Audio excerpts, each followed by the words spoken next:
क्या मरीजों की बढ़ती भीड़ अब परेशानी बन चुकी है? क्या इलाज से पहले सिस्टम की कमी ही मरीजों की जान पर भारी पड़ रही है? नमस्कार, मैं ऋतिक झा, आप देख रहे हैं एटीएम न्यूज। मधुबनी के सदर अस्पताल में आज हालात ऐसे हैं कि मरीज इलाज से ज्यादा व्यवस्था की कमी से जूझ रहे हैं। बेड कम, स्ट्रेचर कम, व्हील चेयर तक की कमी और ऊपर से लंबी कतारें। सोचिए, जब कोई अपने बीमार परिजन को लेकर अस्पताल आता है तो उम्मीद होती है इलाज की, लेकिन यहाँ पहले लड़ाई होती है एक बेड के लिए, एक स्ट्रेचर के लिए और कभी कभी तो एक सही इलाज के लिए भी। इधर सिविल सर्जन का कहना है मरीजों की संख्या बढ़ने से कमियां भी बढ़ जाती हैं। हम लगातार विभाग को लिखते हैं लेकिन वहां से कोई जवाब नहीं मिलता। सबसे बड़ा सवाल यही है, अगर विभाग तक शिकायत जा रही है तो कार्रवाई क्यों नहीं हो रही?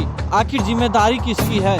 सिविल सर्जन साहब कहते हैं बेड हो, स्ट्रेचर हो या व्हील चेयर, सब बाजार में मिल जाता है, हम खरीद भी लेंगे, लेकिन विभाग से मंजूरी और सपोर्ट मिले तब तो। इतना ही नहीं, सरकार व्यवस्था तो दे रही है लेकिन अस्पताल में कर्मियों की कमी और काम में लापरवाही पूरे सिस्टम को कमजोर कर रही है। अब सवाल सीधा है, क्या मरीज की तकलीफ ऐसे ही बढ़ती रहेगी? क्या जिम्मेदार विभाग सिर्फ कागजों में ही सीमित रहेगा या फिर कभी जमीनी हकीकत भी बदलेगी? आप क्या सोचते हैं? क्या इस हालात के लिए सिर्फ अस्पताल जिम्मेदार है या पूरा सिस्टम? कमेंट में जरूर बताइए और ऐसे ही सच्ची खबरों के लिए चैनल को फॉलो और सब्सक्राइब जरूर करिए। आगे सुनिए मधुबनी सिविल सर्जन का क्या कहना है। मधुबनी नगर मेयर आज अस्पताल का इंस्पेक्शन में आए हुए थे और वो यहाँ पे काफ़ी कमियाँ गिना रहे थे। ट्रॉली मैन की कमी, ट्रॉली की कमी, इस पर सर आपका क्या कहना है? देखिए, कमी जितना भी हो जाए, कमी बराबर बनी रहती है। कमी जो है कोई ये नहीं है, अगर पेशेंट बढ़ गया तो जो पर्याप्त व्यवस्था है वो कम पड़ने लगता है। पेशेंट कम हो गया तो व्यवस्था जो है ज़्यादा लगने लगता है। तो ये जो है कि समय के साथ साथ जुड़ा हुआ है। इत्तेफाक था कि आज हमारा इमरजेंसी पूरा भरा हुआ है। इससे हमारे हॉस्पिटल के कार्य शैली का रिफ्लेक्शन है कि हमारे यहाँ अच्छा इलाज हो रहा है, जिसके चलते जो है हमारे सारे बेड भरे रहते हैं। हम लोग और प्रयास करेंगे बेडों को बढ़ाने का, जो कमी है उसको पूरा करने का।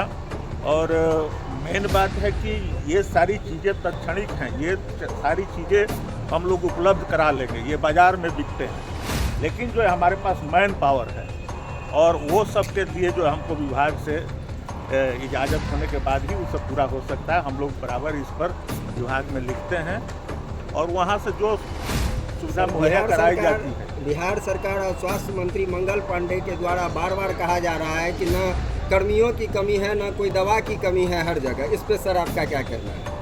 आप तो कमी गिना रहे हैं। माननीय मंत्री जी जो कहते हैं सही ही कहते हैं, दवा की कोई कमी नहीं है, स्टाफ की भी कमी नहीं है। बात है कि स्टाफ जो है कि उसको सही तरीके से लगाने का और पूरे बिहार में डिस्ट्रीब्यूशन का। मधुबनी में देखा जाता है कि आप सदर अस्पताल में स्ट्रेचर की सबसे बड़ी कमी है। स्ट्रेचर की कमी नहीं, स्ट्रेचर है और स्ट्रेचर खींचने वाले आदमी की कमी, इसलिए लगता है कि कमी है। अदरवाइज जो है कि स्ट्रेचर कमी नहीं है। धन्यवाद।